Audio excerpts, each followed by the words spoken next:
எதிர்க்கட்சியினர் ஏன் பதற்றமடைந்துள்ளனர்?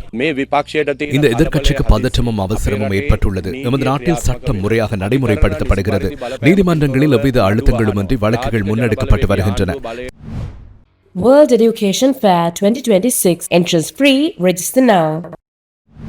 தேசிய மக்கள் சக்தி அரசாங்கம் ஆட்சிக்கு வருவதற்கு முன்னர் இந்நாட்டை ஆட்சி செய்த ஐக்கிய தேசிய கட்சி, ஐக்கிய மக்கள் சக்தி, பொதுஜன பெரமுன என இந்த அனைத்து குழுக்களையும் சேர்ந்து சில முன்னாள் ஜனாதிபதிகள், முன்னாள் பிரதமர்கள், முன்னாள் அமைச்சர்கள், பாராளுமன்ற உறுப்பினர்கள் மற்றும் அவர்களது அரசியல் வட்டாரங்கள் என பலர் பல்வேறு சட்டவிரோத மற்றும் குற்றச் செயல்கள் தொடர்பில் குற்றச்சாட்டுகளுக்கு உள்ளாகியுள்ளனர். அவர்கள் செய்த குற்றங்களுக்கு இன்று சட்டம் மிக வேகமாக கடமையை செய்யும் என்பது இவர்களுக்கு தெரியும்.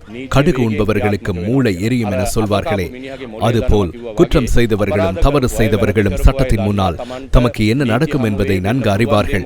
இதனால் அவர்கள் பொய்யான செய்திகளை பரப்பி, மக்களிடையே தவறான கருத்துக்களை பரப்பி, மக்களை தேவையின்றி கோபப்படுத்தி அரசாங்கத்துக்கு எதிராக நடவடிக்கைகளை எடுப்பதற்கு முயற்சிக்கின்றனர். இவ்வாறான குற்றங்களை செய்தவர்கள் நாடு கட்டியெழுப்பப்படும் இந்த சந்தர்ப்பத்தில் அதற்கு தடையாக இருந்தால், நாடு கட்டியெழுப்பப்பட வேண்டும் என்ற அவசியம் மக்களுக்கு இருந்தால், அரசாங்கத்துக்கும் நாட்டை கட்டியெழுப்ப வேண்டும் என்ற நோக்கம் இருக்குமானால், நாமும் மக்களும் ஒன்றிணைந்து நாட்டை முன்னோக்கி கொண்டு செல்ல வேண்டும். அவ்வாறன்றி நாட்டை வீழ்ச்சியடைய செய்து வாங்குரோத்து அடைய செய்த எதிர்க்கட்சியினர் மீண்டும் இந்நாட்டு மக்களை ஏமாற்றுவதற்கு நாங்கள் இடமளிக்க கூடாது.